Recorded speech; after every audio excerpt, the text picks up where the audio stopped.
Romanos capítulo 1.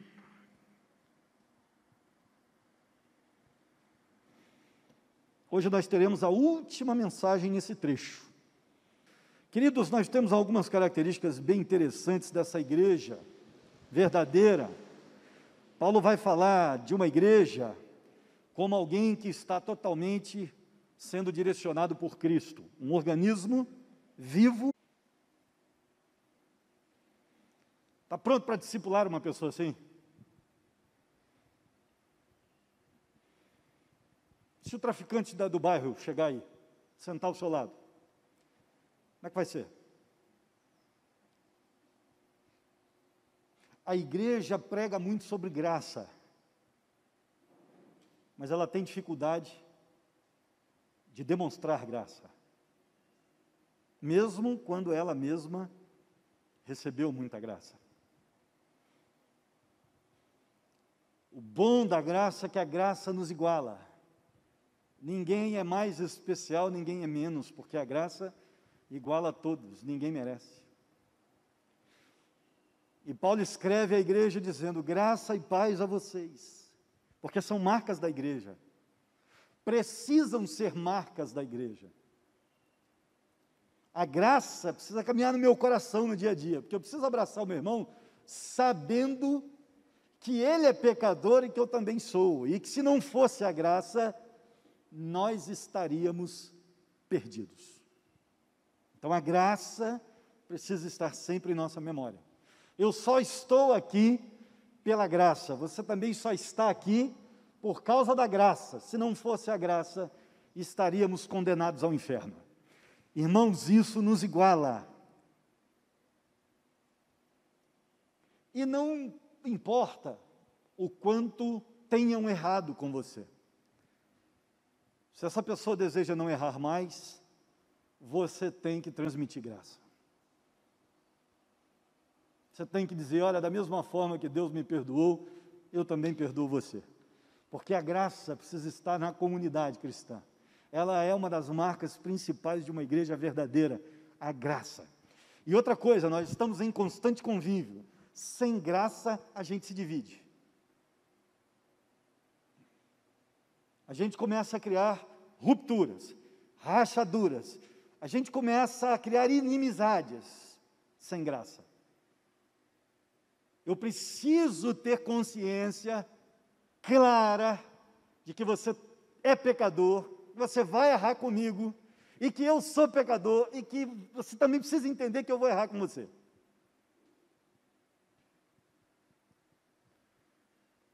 Suas expectativas não deveriam, mas pode até acontecer delas serem altas, com relação a qualquer membro da igreja, com relação ao seu pastor. Mas você já precisa graciosamente entender no seu coração que para conviver, você vai precisar de graça. Isso é importante para a família, para a igreja, para o trabalho, para estudar junto. Você tem sempre aquele camarada que não faz o trabalho, o nome dele entra no colégio. Tem ou não tem? Tem sempre esse camarada. Por isso que eu, como professor, não gosto de dar trabalho em grupo. Porque tem sempre alguém que faz para todo mundo. Eu gosto de dar trabalho em dupla. Eu sempre falo com os meus alunos: pode fazer, você é o Espírito Santo, pode fazer. Pede ajuda. Mas eu não gosto, porque tem sempre alguém que estuda mais do que o outro. Então, para mim é injusto. Embora a didática, eu estou fazendo pedagogia, embora a didática insista que é bom para a convivência do pessoal, que é bom, né? Cria relacionamentos, amplia a capacidade lógica, porque o outro tem pensamento diferente. Eu sei de toda essa questão positiva do trabalho em grupo. Mas isso tudo isso a gente já faz na igreja. Como o seminário, eu estou dando aula hoje só no seminário, já não dou mais aula secularmente, graças ao Pai. Então, a gente já faz tudo isso na igreja, existe esse relacionamento comunitário. Então, no seminário, cada um faz o seu. Justamente porque é real a situação. A gente está sempre vendo, a gente trabalha junto, é o outro que não faz a parte dele, e a parte dele cai em cima da gente. Só que quando você parte para a vivência, entendendo graça, a sua visão dos outros muda muito. Eu não saio esperando que todo mundo vá me tratar bem, muito pelo contrário, eu já sei que no meio do caminho vai existir uma turma que não vai me tratar bem. Então eu parei de sofrer com isso. Sabe aquele negócio que você chega na loja? Quer dizer, chega à loja, porque na loja é em cima dela, fica meio complicado. À loja. E você pede um produto e a pessoa te trata com desdém? Que aqui no estado de São Paulo, é um negócio bem legal. Se você for pego no seu sotaque carioca, tratamento às vezes muda, né? Situação, chega até um segurança do seu lado, se bobear, né? Segurança vai chegando. A impressão que alguns, é minoria, tá, gente? Muito pouca gente. Mas a impressão que alguns têm aqui é que todo carioca é bandido. E para quem está me assistindo no estado do Rio, São Paulo interpreta o pessoal do estado do Rio todos como cariocas. A gente que mora no Rio, carioca é só da capital. Ok? Mas aqui não, carioca é todo mundo que vem do Rio, né? Do estado inteiro. Então existe assim, eu estava em Santos uma vez, na praça de alimentação de um shopping, numa convenção que eu fui à praça de alimentação poder almoçar. Com a Bia, a gente foi comer um hambúrguer lá no Burger King. E aí eu estava andando por baixo, olhando as lojas, na hora do almoço ali e tal. A Bia tinha saído um pouquinho para ir ao banheiro e tal, e eu estava ali andando, e tinha uma roda, pessoas conversando. Parecia assim um time de futebol que tinha acabado de jogar e foi todo mundo para o shopping, beber alguma coisa. E tinha um coroinha magrinho, na ponta da mesa assim. Aí eu passei, e eu ouvi ele dizendo assim: rapaz, o estado do Rio de Janeiro, tinha que cair uma bomba no estado do Rio de Janeiro e matar todo mundo. É um estado de parasita. Assim mesmo. Aí quando eu escutei um estado de parasita, eu dei uma enxadinha no peito, sim. Dei uma olhada para trás e arrumei o óculos. O coroinha bateu o olho e notou. Ele notou. Eu fiquei uns 10 minutos ali ainda. Ele nunca mais falou. Ele silenciou. Antigamente eu sofria com isso, irmãos. Depois você começa a entender a graça um pouquinho melhor. Você vai entender que você é pecador e você vive com pecadores. Essa é a melhor compreensão que você pode ter de mundo. A sua cosmovisão precisa desse negócio. Porque você passa a não esperar tanto das pessoas, mas não porque elas não sejam capazes de dar. Não é isso. Ah, ninguém presta. Não, não é isso. É que você sabe que você é pecador e está em trato com pecadores. E essas questões, hostilidade, essas questões de competição, são típicas do pecado. Mas o que Paulo diz para nós? Ele nos diz o seguinte: a graça precisa estar no meio de vocês. Precisamos trabalhar aqui dentro com esse sentimento de que vão falhar, eu também vou falhar, e a gente precisa se perdoar e caminhar.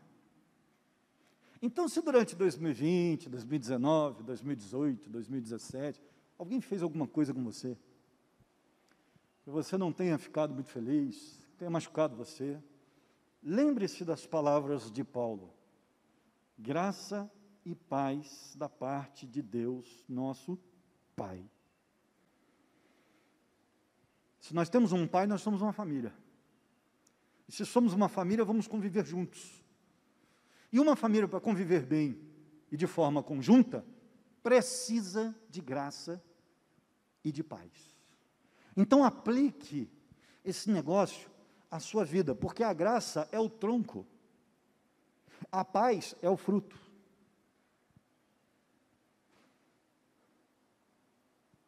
Graça é o fundamento, paz o resultado.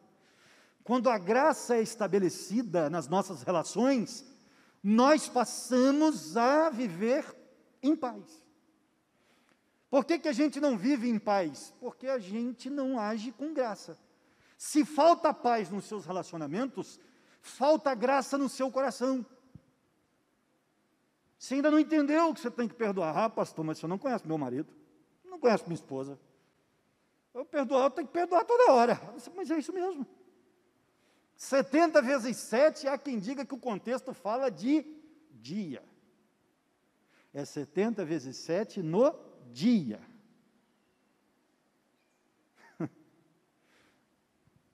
Graça. Você também erra. E muito com Deus. Então, graça. Para ter paz.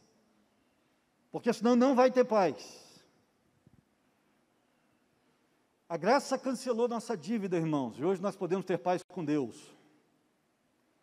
Eu também preciso cancelar a dívida do meu irmão, porque Deus já cancelou a dele. E por que eu estou cobrando?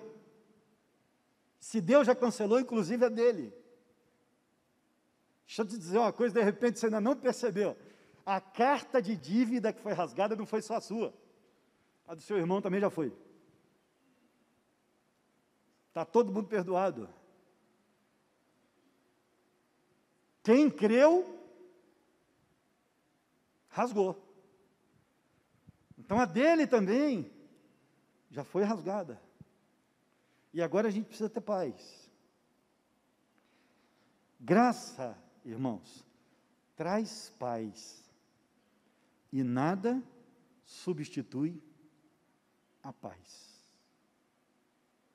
Esse termo bíblico, grego, irene, paz, não há substitutos para ele. Se você não viver em paz, sua saúde vai para o brejo, a sua espiritualidade é dizimada, sua vida entra em colapso. Solidão, depressão, ansiedade passam a controlar, se você não viver em paz. Então pare de brigar com as pessoas. Deixe a graça inundar o seu coração. Porque sem graça você não vai ter paz. Isso é um ótimo conselho de Paulo para 2021. Sem graça não há paz. Sem paz você fica doente. Então, graça e paz. Isso tem que ser uma característica da igreja. É por isso que igreja não briga, não tem que brigar. É por isso que igreja, se todo mundo aqui tivesse o coração cheio de graça, a gente não teria problema, a gente viveria bem melhor. Se você tivesse concepção de graça, o problema é que muita gente se converte sem saber direito o que aconteceu na sua conversão. Se todo mundo entendesse graça, a gente brigaria bem menos. Nós não teríamos pessoas colocando irmãos em Cristo em causas para a justiça comum julgar.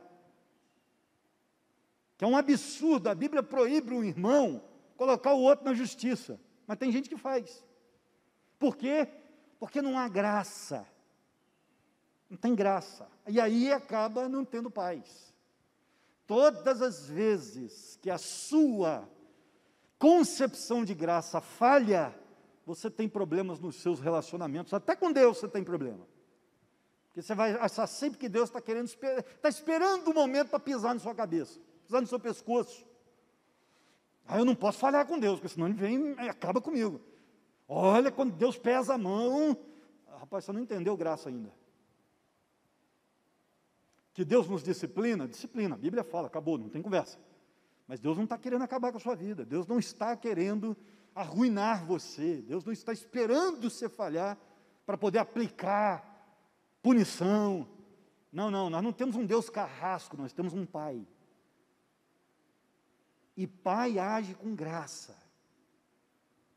Pai olha o defeito do filho, todo mundo vê, mas às vezes ele mesmo não vê. Porque Pai olha coração, né? Então, se você quiser brigar menos em 2021, enche o seu coração de graça pelo pecador que está ao seu lado. Não espere tanto dele não, porque você também não dá tanto assim. Se for analisar direitinho, você está em falta. Segundo e último lugar, versículo 8. Amei esse versículo. Eu confesso que esse versículo é uma transição no texto grego.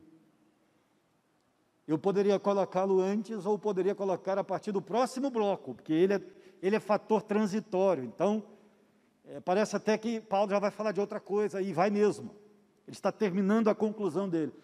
Mas eu não aguentei, eu tive que colocá-lo aí para terminar a minha mensagem, porque eu queria analisar logo esse versículo com você. Olha o versículo 8. Primeiramente, está vendo aí? Ó, primeiramente, é um fator transitório essa palavra.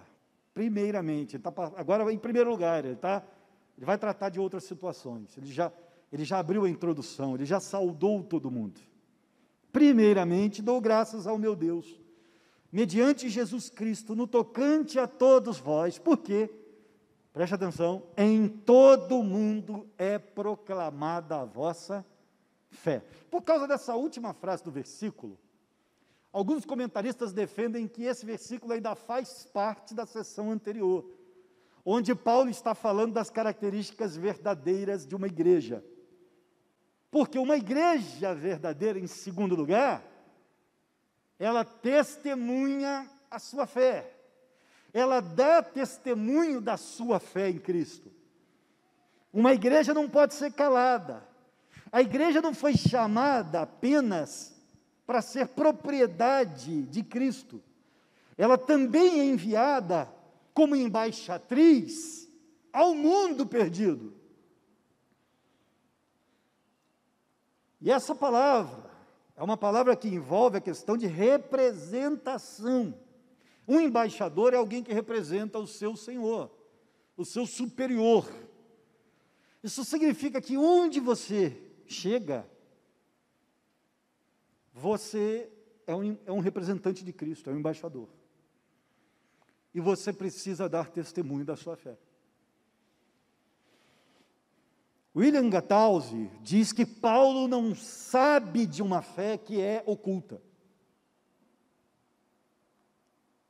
que não seja visível. E ele está com a razão. Para o apóstolo Paulo, não existe esse negócio de crente agente secreto. Você já deve ter conhecido alguém assim. Conversou com um camarada da empresa há 10 anos e não sabia que ele era crente. Ele nunca nem falou de Jesus, nunca convidou você para ir à igreja, nunca falou nada sobre salvação com você. Nós temos uma pá de igreja, de crentes, covardes nesse sentido. Gente que nunca fala de Jesus para ninguém. E em linguagem hiperbólica, porque Paulo está usando de um exagero, uma figura de linguagem, ele declara que a fé dos crentes de Roma era conhecida no mundo todo. Porque, claro, Roma era o centro do poder mundial. E ele está dizendo, olha, o mundo todo tem sabido que o Evangelho está alcançando o coração dos romanos aí na cidade de vocês. E é assim que precisa ser, irmãos. Nós precisamos pregar Cristo a fim de que o mundo todo conheça. Que legal!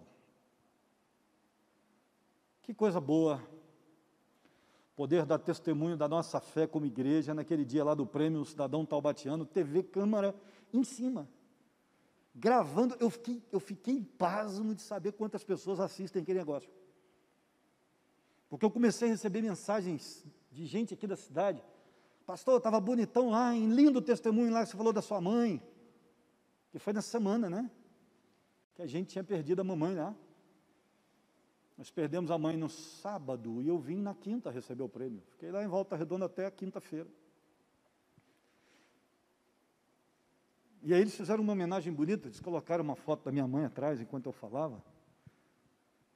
E eu falei, olha, eu aprendi muita bondade com a minha mãe. E minha mãe aprendeu com Deus. Então eu louvo a Deus pela bondade que aprendi a desenvolver, porque eu estava lá por causa do Projeto Amor. Porque minha mãe me passou esses valores de que a gente precisa fazer o bem ao outro. Eu cresci vendo minha mãe fazendo campanhas, entregando brinquedo para a criança, entregando cesta básica, fazendo feijoada para levantar dinheiro para as pessoas que não tinham condições de pagar uma cirurgia. Vi isso muitas vezes. Muitas pessoas ajudavam a minha mãe porque confiavam no trabalho dela, sabiam da seriedade que um servo de Deus está presente. Pastor Irlande me ensinou um negócio muito interessante.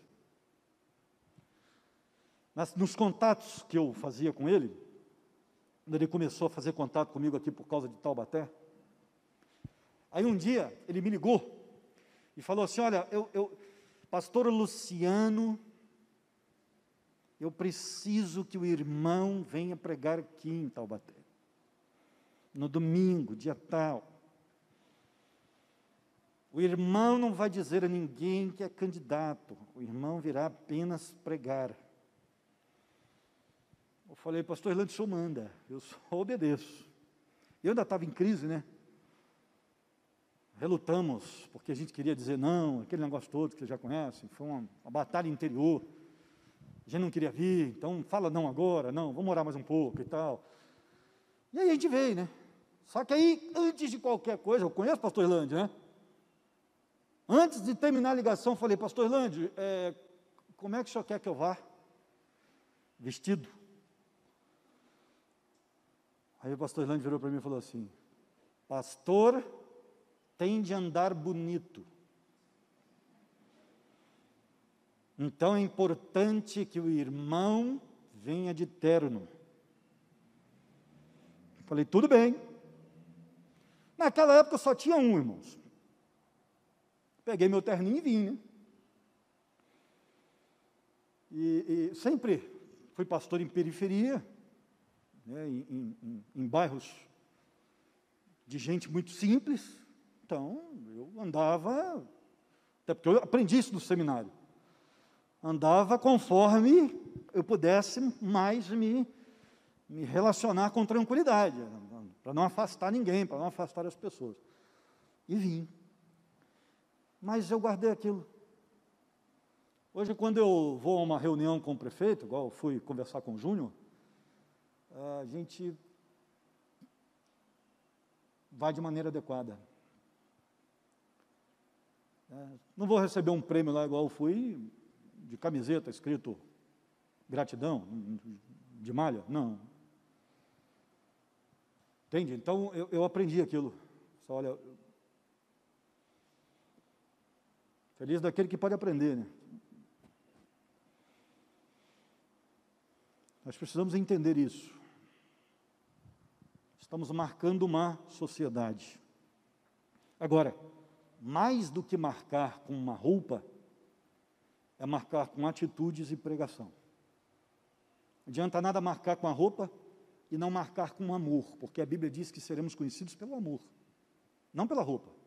Então, as coisas são importantes? São, mas nós precisamos marcar, inclusive, com o amor. A igreja não pode passar despercebida. Você é a igreja, meu irmão. Você não pode passar despercebido no seu trabalho, você não pode passar despercebido na faculdade. Tem muito crente caindo na faculdade aí, porque não anuncia para todo mundo desde cara a sua fé, fica escondendo com vergonha do pessoal zoar. Aí vai enfraquecendo, escondendo, quando vê, é tarde para acordar. Meu irmão, no primeiro dia de aula, sou crente. Não adianta me oferecer que eu não vou beber, eu não vou fumar, eu não vou para a balada. Nós começamos a fazer faculdade de psicologia, no primeiro ano nos procuraram lá. E aí, vocês vão participar da formatura? Não, nós não vamos. Disse, mas por que não? Disse, não, cara, eu não vou pagar 10 vezes mais do que eu bebo, para pagar vodka e tal. Já joguei a real de cara. Eu não bebo, vai dar 10 horas da noite, eu vou querer ir embora dormir. Porque geralmente o negócio funciona no sábado. Sou pastor, trabalho cedo no outro dia.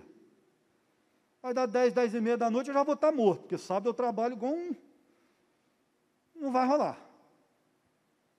Então, aí eu vou pagar esse absurdo aí, por causa de uísque e vodka, vou embora às 10 horas, não vou ficar, vocês vão até 5, 6 horas da manhã. Essa cara não é para a gente, não dá.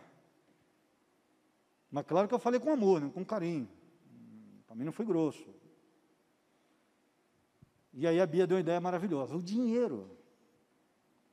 Na época a gente estava em Volta Redonda, nem pensava em vir para Taubaté. O dinheiro que a gente vai gastar na formatura, a gente faz uma viagem. O que você acha? Falei, essa é minha esposa, fantástica. Então, primeiro dia, praticamente, já veio uma comissão lá para ajudar a gente e tal. Só eu não vou participar. E ficou claro para todo mundo, tem um crente ali. E vários colegas me procuraram depois, procuraram a Bia, atrás de ajuda, de orientação espiritual. Foi muito bom. Não esconda quem você é. Todo mundo precisa saber quem você é. Eu moro numa rua que ninguém dá quase bom dia para ninguém, mas todo mundo sabe que mora um pastor ali. Até porque o pastor Paulo morou anteriormente. E era conhecido de todos como pastor. Então agora quem mudou é o outro pastor. Então todo mundo sabe. E de vez em quando bate alguém lá no portão. Bem menos do que no Rio, é verdade. Mas ainda bate lá. Ó, pastor, posso falar com o senhor? Um dia desse eu estava lavando o carro lá na frente, parou alguém lá, conversou comigo 40 minutos. Então, as pessoas precisam saber quem você é, meu irmão. Você precisa dar testemunho da sua fé. Você não pode ser um agente secreto neste mundo, até porque você não está aqui para isso, você é a luz. E a Bíblia diz que não dá para tapar a luz. A luz tem que estar visível, ela tem que estar no alto, ela tem que ser vista. Jesus nos ensinou isso.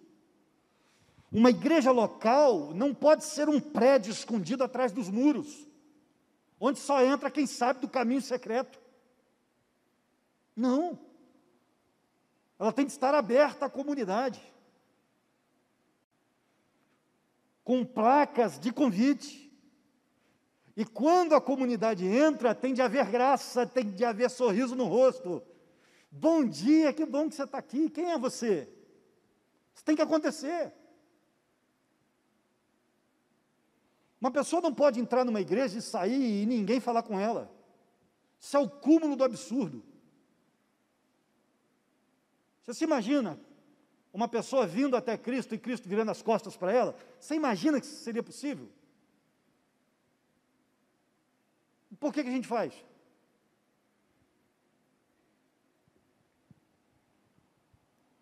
Ela não pode ser uma agência secreta, destinada a um grupo seleto. Muito pelo contrário, Jesus disse, eu vim salvar pecadores. Gente que precisa de médico, de ajuda.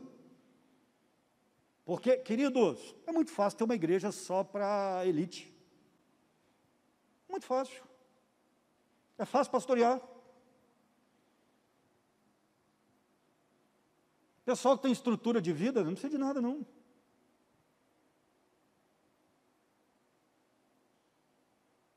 Mas quando você começa a abrir a igreja para a comunidade, gente que não tem nada, gente que não tem esperança, gente que não tem amanhã,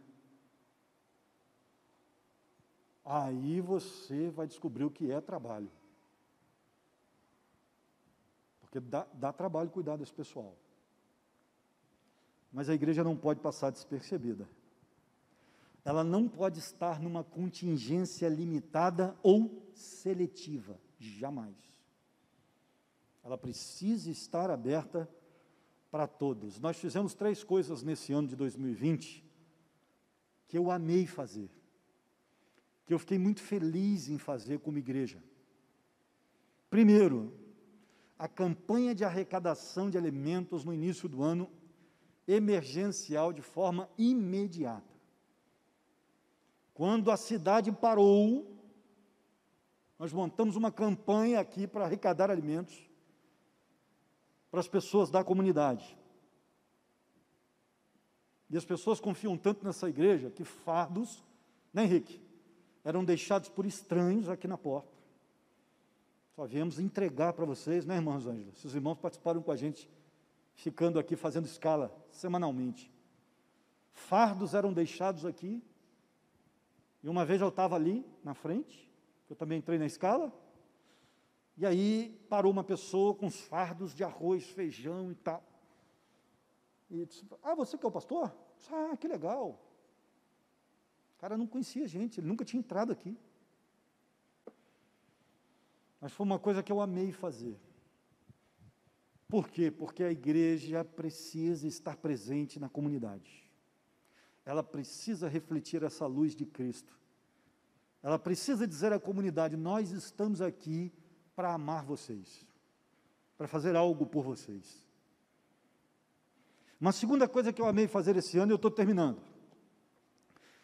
As lives. Por isso que eu quero investir nesse negócio, por isso que eu estou falando de melhoria, melhorar cada vez mais, chegar a um patamar de quase perfeição.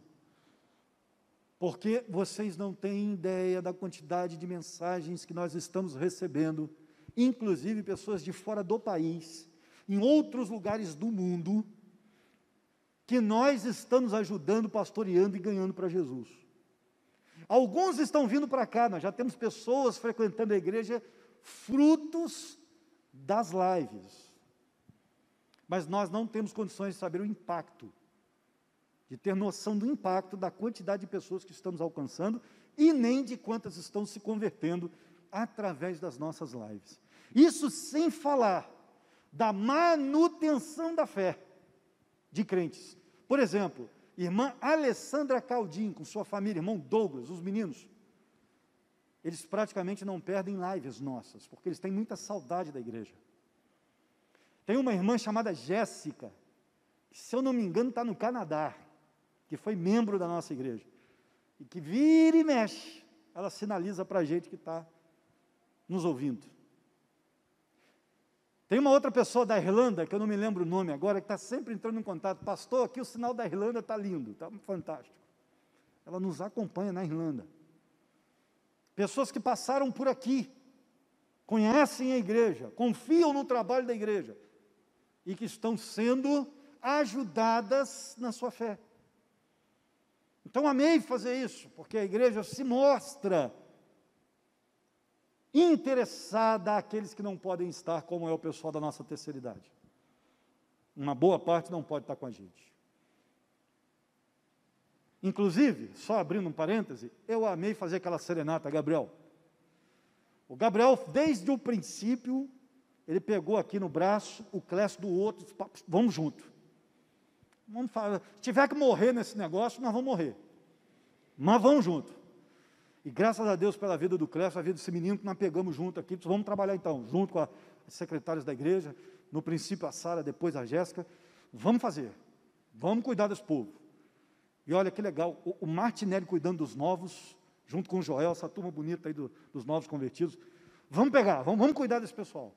Salete na terceira idade, gente, foi lindo. E ver esse trabalho aí que nós fizemos, de fazer uma serenata para o pessoal que não podia vir à igreja. Isso foi muito legal, foi assim um dos momentos marcantes do ano. Estou fazendo já uma retrospectiva. Retrospectiva PIB. E a última coisa que eu amei fazer esse ano, a última coisa que eu vou colocar na lista, abrir a frente dessa igreja, colocar essa grade, esses bloquetes, esse negócio aqui no meio, e eu ainda sonho em colocar bloquete nesse estacionamento inteiro, vai ficar caro. Mas eu ainda penso nisso, porque depois que colocar o bloquete, dá para a gente trabalhar uma quadra ali, vai ficar top. Então, trazer a comunidade para jogar bola, a gente ganhar essa garotada para Jesus, abrir escolinha de futebol. O Martinelli aí, gente, Martinelli está aposentado, gente. Sabe o que é aposentado? É fazer o que o peixe faz. Pegou o detalhe? Martinelli aí. Eu só vou aparecer para tirar foto. Martinelli toca o projeto. Você construir uma quadra aí. Nossa garotada jogar uma bola, os homens da igreja, fazer um trabalho com homens.